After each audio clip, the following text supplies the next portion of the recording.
Hello, welcome back to understand with excellence. आज का जो वीडियो है ये एक्चुअली है डेली रूटीन के ऊपर। क्योंकि क्या है ना, बहुत सारे लोग कंफ्यूज रहते हैं कि डेली कैसे पढ़ें, क्या रूटीन होना चाहिए, कितना पढ़ें, कब रुक जाएं, कब ब्रेक लें। कभी कुछ मैनेज नहीं हो पाया तो टेंशन में आ जाते हैं, पैनिक कर जाते हैं। ठीक, तो ये वो रूटीन है जो मैंने अपने प्रीलिम्स और मेंस के टाइम फॉलो किया था, है ना। प्रीलिम्स और मेंस के टाइम यही रूटीन मैंने फॉलो किया था। कुछ देखो, जब मेंस आता है ना तो वो थोड़ा और इंटेंस हो जाता है। ठीक है, प्रीलिम्स भी इंटेंस रहता है बट मेंस क्या होता है ना, बहुत टाइम कम होता है प्री और मेंस के बीच में। तो ये रहता है ना, फिर आप रूटीन तो फॉलो करते भी हैं बट साथ में क्या करते हैं, आप इंटेंस कर देते हैं। तो आज मैं बात करूँगा कि एक आइडियल डेली रूटीन होना क्या चाहिए। अगर आप मान लो क्योंकि यूपी पीसीएस प्रीलिम्स आने वाला है, ठीक है, अक्टूबर में है, तो अभी से इस रूटीन की आप अगर आदत डालेंगे तो अपने आप आपको क्या कमांड बनती चली जाएगी अपने डेली बेसिस की स्टडी पे। तो how I followed this routine for prelims and mains. ठीक, अब देखो पॉइंट्स हमें क्या क्या ध्यान में रखने हैं। जब भी पॉइंट हमें इस रूटीन से रिलेटेड मैं कुछ पॉइंट बता रहा हूँ वो ध्यान में रखने हैं। Our today start from yesterday. हमारा आज जो मॉर्निंग है ना वो कल की रात कैसी गई थी ना उस पर डिपेंड करेगी। बताता हूँ कैसे। आपने क्या किया, आप मान लो 10 बजे सोते हैं, ठीक है, 10 बजे सो जाते हैं। कभी मन किया आपने फ़ोन उठा लिया अपना, ठीक है, फ़ोन उठाया और फ़ोन पे स्क्रॉल करने में लग गए। देखते ही देखते ना 2 घंटे बीत गए, बज गया 12। जब 12 बज गया ना तब क्या होता है, आप थोड़ा सा पैनिक करते हैं। जब पैनिक करते हैं तो आपको क्या नींद आने में भी टाइम लगेगा। तब आपको 1 घंटा 1.5 घंटा लग जाएगा नींद आने में। आप कितने बजे सोए? 1:30 पे। जब आप 1:30 पे सोएंगे तो सीधी सी बात है अगला दिन आपका कितने बजे स्टार्ट होगा? 9 से 10 बजे के बीच में। उससे पहले आप कर ही नहीं पाएंगे क्योंकि नींद भी ज़रूरी है। और यकीन मानिए स्लीप साइकिल आपका 7 से 8 घंटे का होना चाहिए। इस प्रिपरेशन आप कुछ भी करें 7 घंटे 8 घंटे, ठीक, बहुत इंटेंस माहौल हो गया है तो 6 घंटे चलो ठीक है, बट 7-8 घंटे आपको स्लीप लेनी पड़ेगी। बट कब? जब हमारा यस्टरडे अच्छा होगा, यस्टरडे नाइट हमारी अच्छी होगी, तब हमारा आज जो है अच्छा हो जाएगा अपने आप, जब हम टाइम पे सोएंगे। अपना मेंटेन योर स्लीप साइकिल। दूसरा पॉइंट क्या ध्यान रखना है, मेंटेन योर स्लीप साइकिल। तीसरी चीज़ जो सबसे बड़ी चीज़ है, सोने के टाइम जब बेड टाइम होता है ना तो आदमी क्या करता है, सोशल मीडिया बहुत यूज़ करता है। और आजकल तो मतलब न्यूमरस डिस्ट्रैक्शंस हैं, ठीक, अनेकों प्रकार के डिस्ट्रैक्शन हैं सोशल मीडिया पे। तो क्या करना है, जब आप मान लो 11 बजे सोने का टाइम है, 10 बजे आप अपना फ़ोन रख देंगे साइड में। कितना भी कुछ भी हो जाए फ़ोन आपको रख देना है। आपको जो भी फ़ोन पे किसी से मान लो आप बाहर रह रहे हैं, घर पे बात कर लीजिए 10 बजे तक, ठीक है। घर वालों को जब बताओगे ना कि मैं 10 बजे सोने जा रहा हूँ, अब फ़ोन मत करना और सुबह जल्दी उठना है, यकीन मानिए घर वाले फ़ोन ही नहीं करेंगे। दिक्कत कहाँ पे आती है, जो हमारे पर्सनल कमिटमेंट्स होते हैं ना दोस्त यारों से, वो 10 बजे के बाद ही फ़ोन आते हैं। ठीक, तो आपको क्या करना, 10 बजे फ़ोन ऑफ बंद करके सो जाना। 1 घंटे पहले, मैं कह रहा हूँ एक दिन नींद नहीं आएगी, 2 दिन नहीं आएगी, तीसरे दिन आपको बिना फ़ोन की आदत हो जाएगी, आपको नींद आएगी ही आएगी। तो stay away from social media before 1 hour sleep. 1 घंटे सोने के पहले फ़ोन से एकदम दूर हो जाइए, एकदम दूर हो जाइए। यकीन मानिए नहीं दूर हो गए तो आप को पता भी नहीं चलेगा सोशल मीडिया कितनी तेज़ी से आपका टाइम कंज्यूम करेगा और आपका टाइम पूरा ख़त्म हो जाएगा। ठीक, फिर आपका अगला दिन ख़राब होगा, अगला दिन ख़राब होगा, पूरा दिन आप गिल्ट में रहेंगे कि पढ़ाई नहीं हुई, कल रात लेट में सोया था, आज पूरा दिन ख़राब हो गया, 10 बज गए, बताओ 10 बजे से टाइम शुरू हो रहा है ना। आप दिन भर पूरा दिन अगला भी ख़राब करेंगे। आज की रात अगर आप अच्छे से नहीं सोए, अगला दिन आपका जाने ही जाने वाला है बेकार। फिर सबसे important cheese, revision is the key. Revision आपको मतलब यकीन मानिए ये जो सब्जेक्ट्स हैं ना, इसमें जितने भी ह्यूमैनिटी के सब्जेक्ट हैं, रिवीजन नहीं करेंगे आपका पेपर मतलब आप इतनी गलतियां करेंगे, आपके टेस्ट सीरीज में मार्क्स नहीं आएंगे। एग्ज़ाम हॉल में आपको लगेगा अरे 10 नंबर से और सही हो जाता तो हो जाता, 5 सही हो जाता 20 सही हो जाता तो हो जाता। आप ऐसे ना कल्पनाएं करते रहेंगे। क्योंकि क्या है, रिवीजन बहुत इंपॉर्टेंट है। रिवीजन इंपॉर्टेंट क्यों है मैं आपको, अच्छा चलो ठीक है, अब मैं पहली बार ये कर रहा हूँ अपने चैनल पे। मैं चलो एक कहानी सुनाता हूँ, रिवीजन कैसे, मैं इंपॉर्टेंस बता रहा हूँ आपको, रिवीजन की इंपॉर्टेंस समझिए।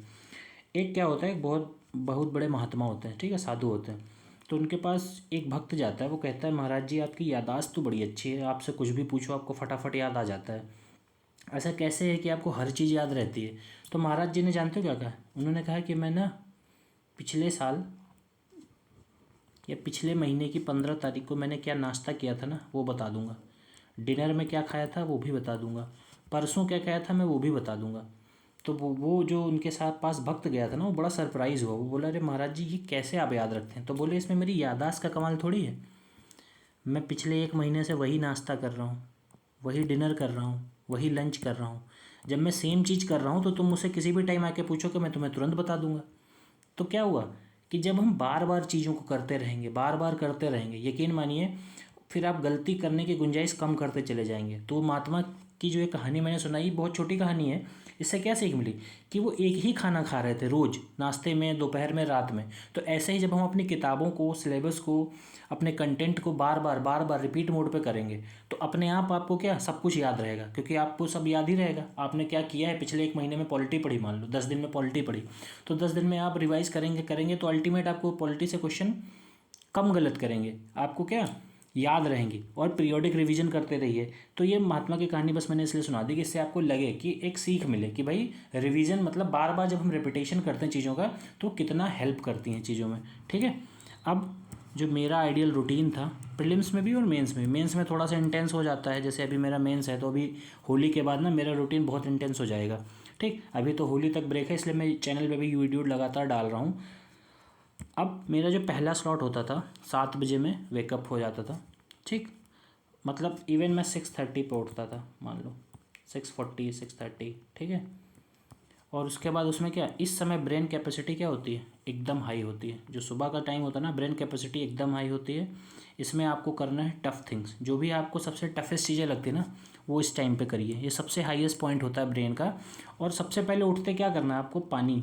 ठीक है, पानी पीना है और थोड़ी देर में फ्रूट्स भी खाने हैं। ठीक है, क्योंकि पानी क्या है, पिछले 7-8 घंटे से आप सो रहे हैं, आपके दिमाग को पानी नहीं मिला है। ठीक, तो पहले बॉडी को क्या करना है, हाइड्रेट करना है। ठीक, फिर पहले स्लॉट हमें करना है ये 7 से 9:30 का। इसमें ब्रेन कैपेसिटी हाई होती है। जो भी आपको टफेस्ट चीज़ें लगती हैं अपने सिलेबस में पढ़ने में, ठीक है, वो क्या करनी है इसी टाइम पीरियड में करनी है, ये पहले स्लॉट में करनी है। Take water and fruit. ठीक, फिर दूसरी चीज़ क्या करनी है, टाइम मैनेजमेंट करना है। कोई भी ऐप यूज़ कर लो, जैसे मैं फॉरेस्ट ऐप यूज़ करता हूँ, मुझे भी किसी ने सजेस्ट ही किया था। ठीक, तो फॉरेस्ट ऐप में क्या होता है ना, इसमें टाइमर लगा दो, टाइमर चलता रहता है। या आप कोई भी स्टॉप वॉच यूज़ करिए, कुछ भी यूज़ करिए, और उस टाइम पीरियड में आपको बैठे रहना है। ठीक है, उतने टाइम में आपको, क्योंकि सिटिंग हैबिट जब बनाओगे ना तभी आप एग्ज़ाम हॉल में अच्छे से परफॉर्म करोगे, चाहे प्री हो और चाहे मेंस हो। ठीक है, आपकी सिटिंग हैबिट नहीं होगी लगातार 1.5-2 घंटे 2.5 घंटे बैठने की, तो आप एग्ज़ाम हॉल में भी क्या, एग्ज़ाम हॉल में तो आप ये नहीं कह सकते ना कि ब्रेक ले लेता हूँ फिर करता हूँ, वहाँ तो टाइम निकल जाएगा। तो आपको सिटिंग ही बना के चलनी है 2 घंटे की। पेपर कितने देर का होता है, 2 घंटे का होता है, तो आपको 2 घंटे तो मिनिमम रखना ही है अपनी सिटिंग, कुछ भी हो जाए 2 घंटे का स्लॉट अपने रखने ही रखने। इतना काम हो गया, फर्स्ट स्लॉट हो गया। अब आप क्या करेंगे, 9:30 to 10:30 ब्रेक लेंगे। ठीक, ब्रेक लीजिए।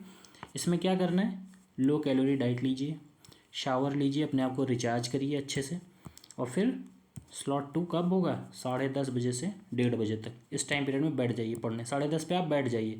और ये टाइम है डीप स्टडी टाइम। ठीक है, जो भी चीज़ें आपको आती हैं, आपने कर रखी हैं, उस पर ये टाइम होता है कमांड बनाने का। क्योंकि आपको आती हैं चीज़ें, बेसिक्स आपने कर रखे हैं, तो आपको समझ में ज़्यादा आएगा, तो आप डीप स्टडी कर पाएंगे इस टाइम पे। ठीक है, इसमें ब्रेन कैपेसिटी क्या होती है, हाई टू मॉडरेट रहती है। उसके बाद फिर हम ब्रेक लेंगे 1:30 to 3:30। इसमें लंच करिए, वॉक करिए। ठीक है, उसके बाद अगला स्लॉट आएगा हमारा, स्लॉट नंबर 3। इसमें क्या करना है, और हाँ दोपहर में ना लंच लाइट रखिए, एकदम लाइट रखिए, क्योंकि ना दोपहर में आती है नींद। अभी ना प्री जब आएगा, प्री से पहले है अप्रैल मई जून, ये 3 महीने ना नींद वाले ही होते हैं, खूब गर्मी होती है, खूब नींद आती है दोपहर में। फिर स्लॉट 3 में बात करें तो 3:30 to 4:30 हम करेंगे MCQ सॉल्व। ठीक, MCQ करिए, PYQ उठाइए और 1 घंटे करना ही करना है, स्किप मत करिए। ठीक, फिर अगला स्लॉट क्या है हमारा, स्लॉट 4 है। ये 4:30 से स्टार्ट होगा हमारा, कब चलेगा 7:30 तक। अब इस स्लॉट में हमें क्या करना है, वीडियोस देखने हैं, पैसिव लर्निंग करनी है, क्योंकि यहाँ तक आते आते ना एनर्जी हमारी एग्जॉस्ट होना शुरू हो चुकी होती है। ठीक है, तो हमें क्या करना है, हमें पैसिव लर्निंग करनी। पैसिव लर्निंग कैसे, कि मान लो कोई टॉपिक आपने पढ़ा समझ में नहीं आया, यहाँ पे लगा दिया वीडियो, इस टाइम पीरियड में वीडियो देख रहे हैं, या कुछ भी ऐसी चीज़ जो पैसिव लर्निंग का पार्ट है, वीडियो के थ्रू हम रिवाइज कर रहे हैं, ठीक। तो ये वो स्लॉट हो गया। अब ब्रेक कब लेना है आपको? 7:30 से 10 के बीच में ब्रेक लेना है। इस टाइम में क्या करना है? अपनी फेवरेट एक्टिविटीज़ करिए, ठीक। जिम जाते हैं तो जिम जाइए, कोई खेल खेलते हैं तो खेल खेलिए, फैमिली के साथ बात करते हैं तो फैमिली के साथ बात करिए, कोई भी हॉबी कुछ भी, मतलब अपनी फेवरेट एक्टिविटीज़ करिए। इसमें जो और पूरा जितना दिन भर में पढ़ा है ना, उससे थोड़ा सा हट के ये टाइम में आप अच्छे से यूटिलाइज़ करिए चीज़ों को, अपने थोड़ा से अपने आप को हैप्पीनेस दीजिए, प्लेजर दीजिए, ठीक है। फिर स्लॉट 5 आता है हमारा 10 से 12, ठीक। अब देखो कुछ लोग 11:30 बजे सो जाते हैं, कुछ 11 बजे, कुछ 12 बजे, बट 12 से ऊपर नहीं जाना है, क्योंकि सुबह उठना है हमें 7 बजे, ठीक है। तो स्लॉट में क्या करना है?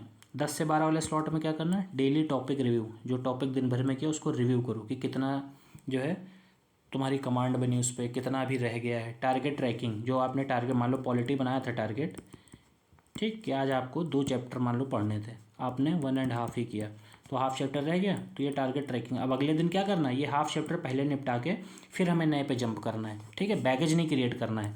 तो ये मेरा आइडियल रूटीन था उस टाइम पे, जब मैं प्री की प्रिपरेशन कर रहा था। और मेंस में क्या होता है? मेंस में देखो आंसर राइटिंग होती है, टेस्ट सीरीज देने जाना होता है, बहुत सारी ना टफ, मतलब इंटेंस हो जाता है उस टाइम पे। थोड़ा सा स्लॉट को चेंज कर सकते हो।